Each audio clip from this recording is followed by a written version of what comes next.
22 de enero. En la mañana hicieron el último traslado con Rafael vía al terminal de autobuses. Por cuarta vez recorrían la Transandina, pero esta vez con un nuevo destino. Con añoranza ya, van deleitándose con los paisajes de la majestuosa cordillera de los Andes y nuevamente pasan junto al monte Aconcagua. En el paso fronterizo, al ver los pasaportes, les preguntan por las medidas económicas que había tomado el gobierno de su país. Los muchachos no sabían de nada. Jesús pregunta y al parecer el gobierno había decretado un control de cambios. El paisaje de la carretera les distrae un poco de la preocupación. Algo pasaba y no sabían cómo serían afectados. Llegaron a Viña con esa preocupación. En lo que bajaron del autobús, Jesús preguntó en un kiosco de periódicos por la noticia. Efectivamente, el gobierno de Venezuela había decretado súbitamente un control de cambios y había ordenado cancelar todos los consumos con tarjetas de crédito en el exterior, hasta que se fijaran los mecanismos cambiarios. Angustiados, fueron a la posada y dejaron el equipaje. Luego, trataron de probar las tarjetas de crédito para comer en un restaurante de comida rápida, pero ninguna funcionó. Terminaron compartiendo un combo entre los tres. Hicieron un recuento del dinero que disponían y de los gastos que aún faltaban. En uno de los lugares más glamorosos de Latinoamérica, apenas tenían dinero para sobrevivir. La cuenta daba apenas para llegar al aeropuerto y abordar el avión.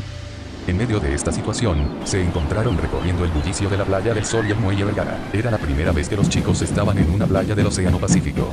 Al final de la tarde surge el tema de la comida para cenar. Conrad y Eduardo querían ir por mariscos o ceviche, comida típica de la zona. A Jesús le deprime el tema y dice que no tiene hambre. Los muchachos le insisten, pero Jesús decide devolverse a la posada. En su regreso a la posada, Jesús pasa por el reloj de flores de Viña del Mar, cuyo mecanismo fue construido en Suiza y fue adquirido por la ciudad en el año 1962, como parte del plan de embellecerla con motivo del nombramiento de Viña del Mar como una de las sedes de la Copa Mundial de Fútbol de ese año.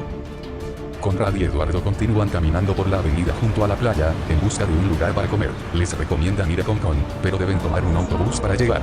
Lo piensan, sacaron cuentas y van a unos 10 kilómetros al norte de Viña del Mar, esperando que los precios no los tomaran desprevenidos. Pudieron comer la comida típica de las costas pacíficas de Chile a un precio accesible.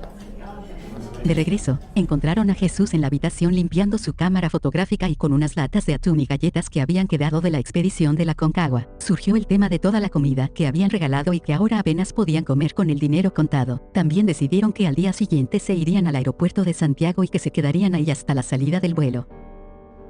23 de enero, recogieron todo el equipaje, van al terminal y toman el autobús directo al aeropuerto de Santiago. En el trayecto, van preocupados por cualquier penalidad que pudiese surgir para poder abordar el vuelo. Jesús dice que en caso de faltar dinero, él puede vender la chaqueta de cuero y hasta su cámara fotográfica. Llegaron aún de mañana al aeropuerto. Se disponían a pasar ahí las próximas 16 horas, hasta la salida del vuelo de regreso a las 2 de la madrugada del día siguiente. Afortunadamente pudieron realizar el chequeo y facturar el equipaje. No hubo penalidad y la tasa aeroportuaria estaba conformemente incluida. A Eduardo le quedaban unos $30 y pensando en todo el tiempo que quedaba hasta la salida del vuelo y que el equipaje ya estaba en manos de la aerolínea, decidió que podían ir a Santiago a pasear durante el día. Tomaron nuevamente un autobús hasta la estación central. Ninguno conocía la ciudad, así que desde el terminal empezaron a recorrer la avenida O'Higgins. Sin haberlo planificado, pasaron por lugares emblemáticos de la ciudad, como el Palacio de la Moneda. Luego se desviaron por la calle Nueva York y Ahumada hasta llegar a la Plaza de Armas, que es el núcleo del centro histórico de la capital. La plaza surgió junto con la ciudad en 1541 sobre la base de una preexistente cancha inca. Allí se habrían cruzado dos variantes del camino del Inca que se desprendían del Valle de la Aconcagua. Continuaron y llegaron al Cerro Santa Lucía, lugar en el cual se fundó la ciudad y que fue remozada a finales del siglo XIX basado en construcciones propias de un parque urbano inspirado en el paisajismo francés. De regreso por la avenida O'Higgins, Eduardo hace un recuento del dinero restante, reserva lo necesario para el pasaje hacia el aeropuerto y les dice a Jesús y Conrad para sentarse en un café a tomar un vino chileno, hasta que rindió el dinero. 24 de enero, abordaron el vuelo Santiago-Panamá a las 2 de la madrugada. Ya de día, en el vuelo Panamá-Caracas, pasan junto a los picos gemelos Colón y Simón Bolívar, los más altos de Colombia. Terminando un reto, se ven tentados por un nuevo reto posible.